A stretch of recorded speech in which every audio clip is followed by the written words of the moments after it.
Imagine you meet someone for the first time. You shake their hand, they smile, they say hello, maybe they speak a little too quickly, maybe they avoid eye contact, maybe they're dressed sharply, maybe they seem relaxed.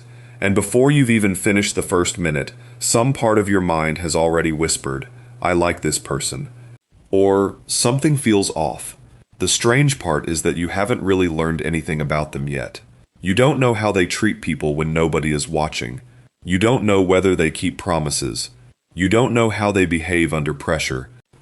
You don't know whether they're kind, honest, intelligent, selfish, reliable, or difficult.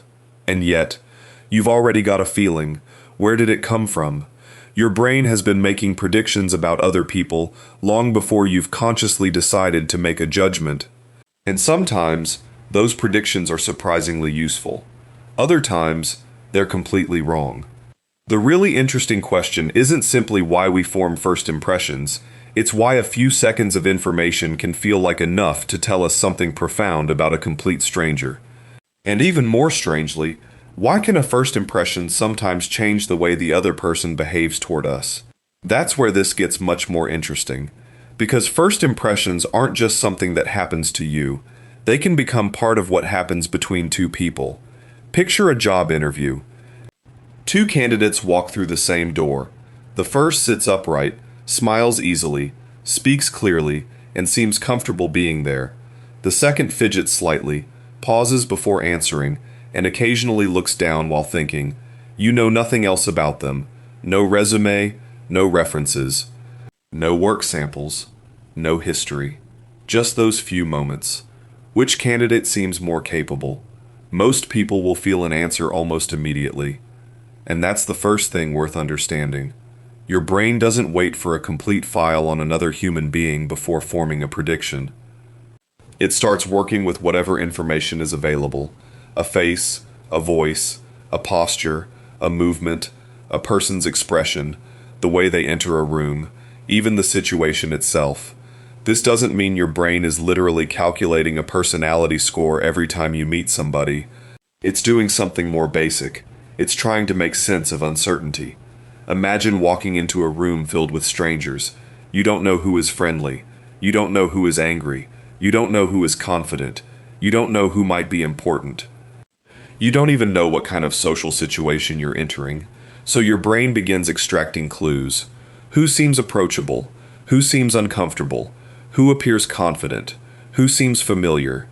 Who seems different from you? Who appears to understand what's going on? This rapid sorting is part of what psychologists have studied under ideas such as thin slice judgments, the ability to form impressions from very small amounts of behavioral information. And here's where things get uncomfortable. Sometimes those tiny slices of behavior really do contain useful information. A person's tone of voice can tell you something about their emotional state. Their posture can reveal tension or confidence. Their facial expression can provide clues about how they're feeling.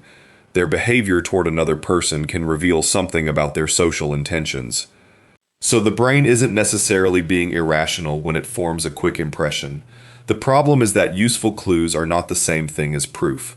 That's an enormous difference. If someone is quiet, they might be shy, or tired, or distracted, or simply having a bad day. If someone speaks confidently, they might be highly competent, or they might simply be comfortable performing confidence. If someone doesn't make much eye contact, they might be nervous, or concentrating, or uncomfortable with eye contact, or simply from a culture where eye contact is used differently. The same behavior can have several explanations, but your brain doesn't always experience it that way. It often experiences the first explanation that makes sense as though it were the explanation, and that's where a first impression begins turning into something more powerful. Imagine that the confident candidate from the interview answers the first question well.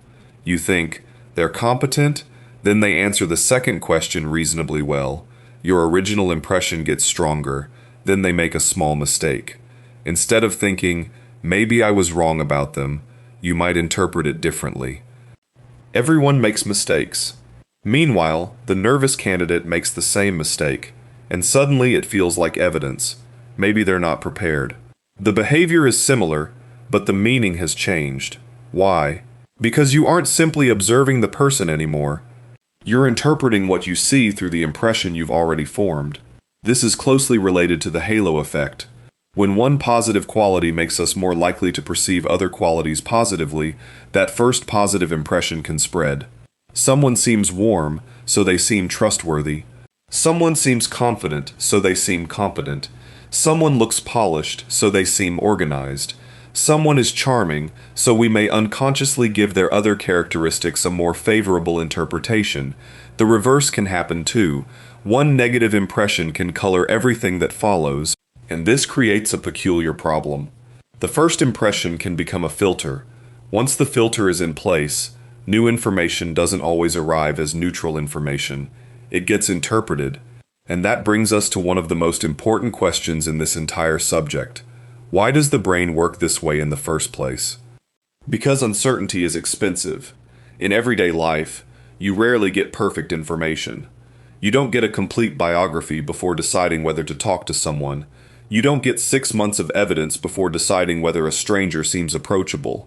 Human beings constantly have to make decisions with incomplete information. So the mind relies on patterns, familiarity, past experience, context, facial cues, social signals, and expectations. This is incredibly useful. If you've learned that a certain situation usually requires caution, your brain doesn't need to consciously reconstruct the entire lesson every time. It can produce a feeling, be careful here. That feeling can be valuable, but there is a catch. Your brain doesn't only use information about this person. It also brings information from you, your experiences, your expectations, your mood, your previous encounters, and sometimes your assumptions. That's why two people can meet the same stranger and walk away with completely different impressions. One person thinks she's incredibly confident. Another thinks she's arrogant. One sees someone who speaks very little and thinks he's thoughtful.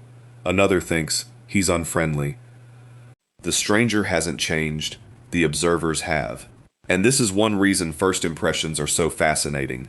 They tell you something about the person you're observing, but they can also reveal something about the observer. Think about the last time you walked into a room already feeling insecure. You may have interpreted neutral expressions as disapproval. Someone glances away. You wonder if they dislike you. Someone doesn't immediately respond. You wonder if you've said something wrong. Now imagine walking into the exact same room after receiving wonderful news. Suddenly, the same people might seem warmer, more relaxed, more welcoming. The environment didn't necessarily change. Your internal state did. Emotion can influence perception, and sometimes we don't notice that we're carrying our emotional state into our judgment of someone else.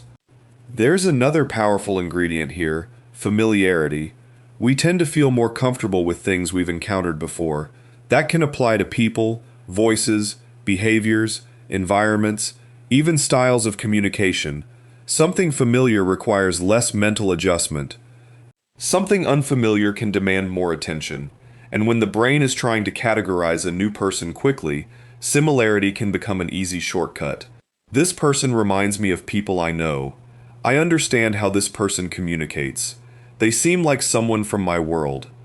That can create an immediate sense of comfort, but similarity is not the same thing as compatibility, and familiarity is certainly not the same thing as trustworthiness. This is where first impressions can quietly become unfair. Our minds are very good at recognizing patterns.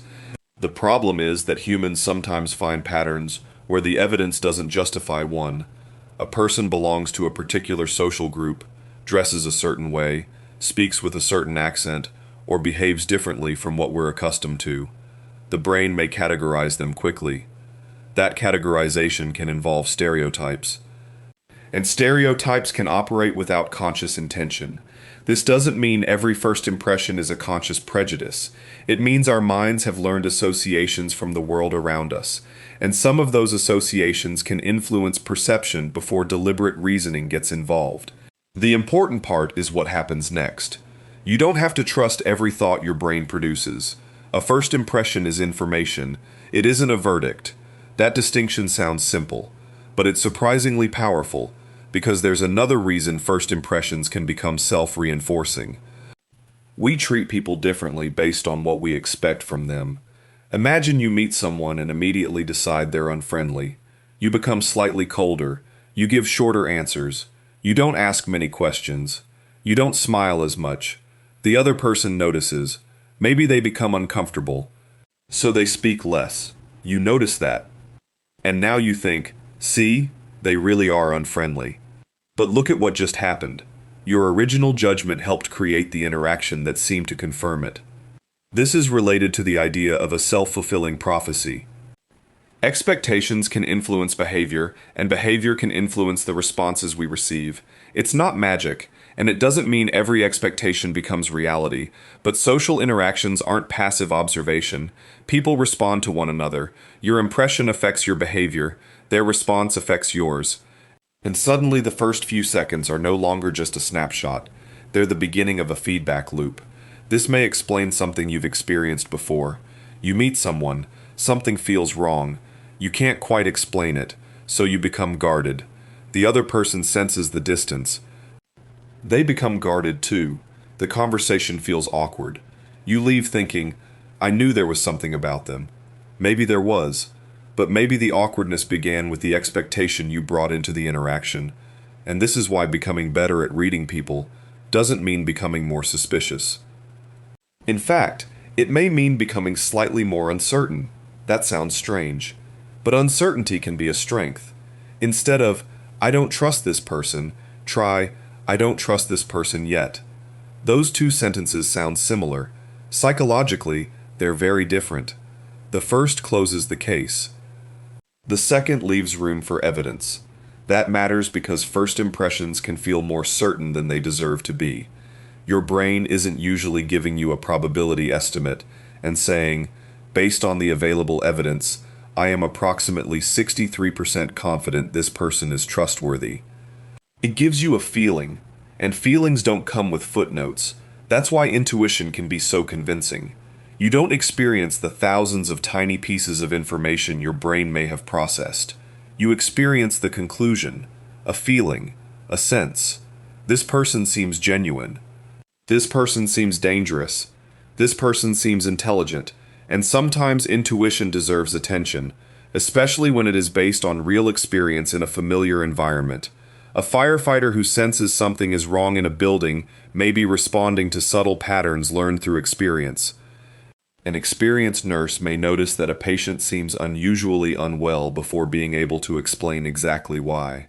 A person who has spent years around manipulative behavior may recognize warning signs quickly.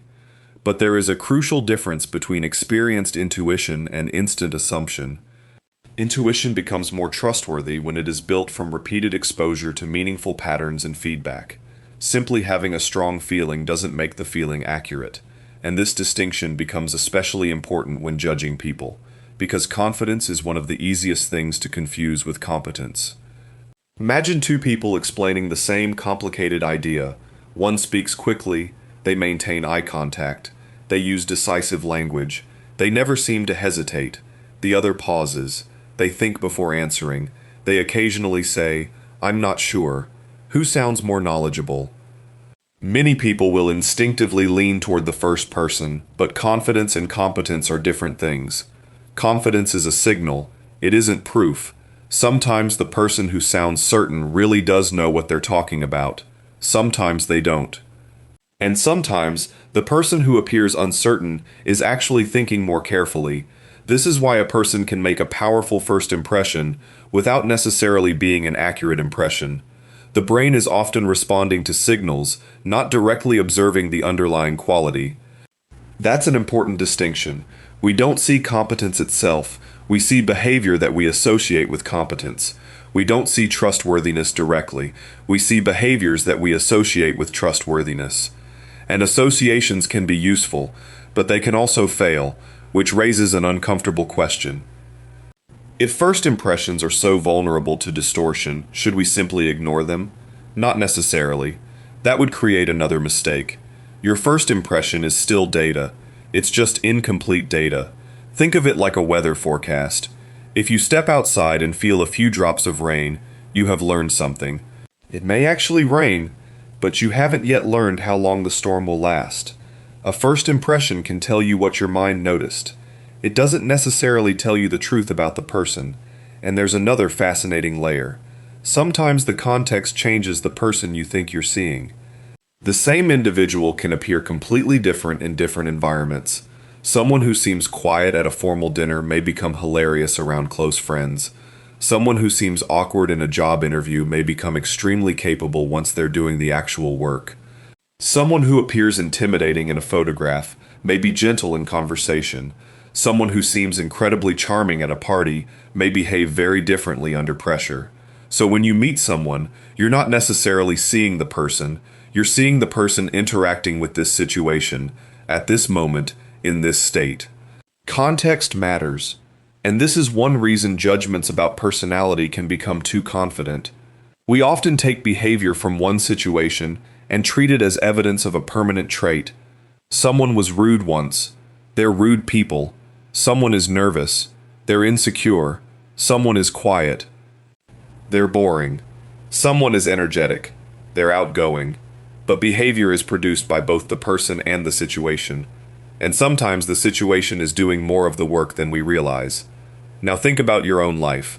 How many people did you initially misunderstand? Someone you disliked at first but eventually became a friend. Someone you thought was arrogant who turned out to be shy. Someone who seemed incredibly warm but later disappointed you. Someone you barely noticed at first who became one of the most important people in your life. Those experiences reveal something important. A first impression isn't necessarily a prediction of what the relationship will become. It's the beginning of the prediction, and the brain can update. That's good news, because it means you're not trapped by your first judgment.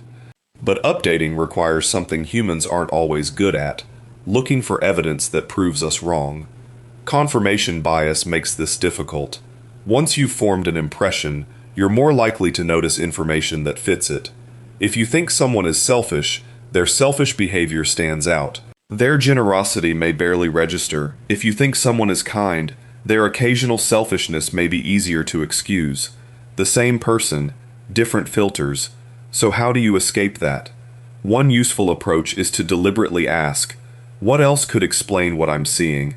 Someone didn't greet you. Maybe they're rude. What else? Maybe they didn't see you. Maybe they're distracted. Maybe they're anxious. Maybe they're dealing with something difficult. Someone seems arrogant. What else? Maybe they're nervous and compensating. Maybe they're unfamiliar with the social setting. Maybe they're simply communicating differently from you. You don't have to believe every alternative explanation. You simply need to remember that the first explanation isn't the only one. That small pause creates room for better judgment. And there's another practical trick. Instead of asking, what kind of person is this? Ask, what have I actually observed? That's a surprisingly powerful change. What kind of person is this? Invites a character judgment. What have I observed? Forces you back toward evidence. You might realize they interrupted me twice. That's observable. They don't respect anyone. That's an interpretation. They didn't make eye contact. Observable. They're hiding something. Interpretation. They answered confidently. Observable. They're highly competent. Interpretation. The second layer may eventually turn out to be true. But separating observation from interpretation gives your brain a chance to update. And if you're worried about your own first impression, there is another lesson here. You don't need to become fake to make a good first impression. You don't need to manufacture charisma. You don't need to behave like someone you're not. A better first impression often comes from making it easier for the other person's brain to interpret you accurately. Be present. Listen. Don't rush every response. Let your facial expression match what you're feeling. If you're nervous, you don't have to hide it perfectly. If you disagree, you don't have to turn it into hostility. If you're meeting someone new, give them enough information to understand your intentions. Because remember what the other person's brain is doing. It's trying to reduce uncertainty too. They're reading you just as you're reading them, and that means every social encounter contains two prediction machines trying to figure each other out. You smile, they interpret it. They smile back, you interpret that. You relax, they notice, they relax. Within seconds, two strangers can move from uncertainty toward familiarity, or from uncertainty toward suspicion. and neither person may be fully aware of how it happened. That's the deeper story behind first impressions. They're not simply snapshots, they're the opening moves of a social interaction. And sometimes those opening moves influence everything that follows. So the next time you meet someone and immediately think, I like them, or I don't trust them, don't necessarily suppress the feeling. Notice it. That's different. You can say to yourself, interesting, my brain has made a prediction. Then ask, what information did it use? And perhaps more importantly, what information am I missing? That question changes the relationship you have with your own mind, because the goal isn't to eliminate first impressions. You probably can't, and you wouldn't necessarily want to. Rapid perception is part of what allows human beings to navigate complicated social environments. The goal is to stop treating the first impression as the final impression. Let it be a hypothesis. Let the evidence arrive. Let the person become more complicated, because people usually are. The nervous person may be brilliant. The confident person may be insecure. The quiet person may have the most interesting story in the room. The charming person may not be trustworthy. The awkward person may become someone you eventually can't imagine your life without.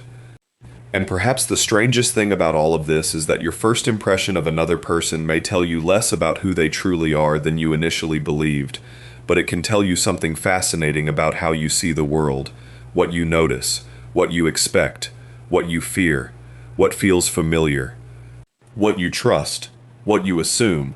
The mind doesn't simply look at a stranger and record reality. It takes fragments of information and builds a story. And the story can be useful. It can also be wrong. The wisdom isn't learning never to make judgments. It's learning to recognize when a judgment is still only a first draft.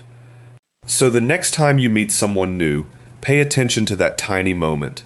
The handshake, the smile, the pause, the voice, that first feeling. Before you accept it as truth, simply notice it, because your brain has already made a prediction. Now you get to decide whether you're going to investigate it. And perhaps that's the real science of first impressions. The first impression isn't necessarily who someone is. It's the beginning of a story your brain is trying to write. And sometimes, the most intelligent thing you can do is leave the next page unwritten for a little while. If you enjoy discovering the hidden forces shaping the way we think, behave, and see the people around us, subscribe to the Prime Epoch. Because once you start noticing what your mind is doing beneath the surface, ordinary human behavior becomes a lot more fascinating.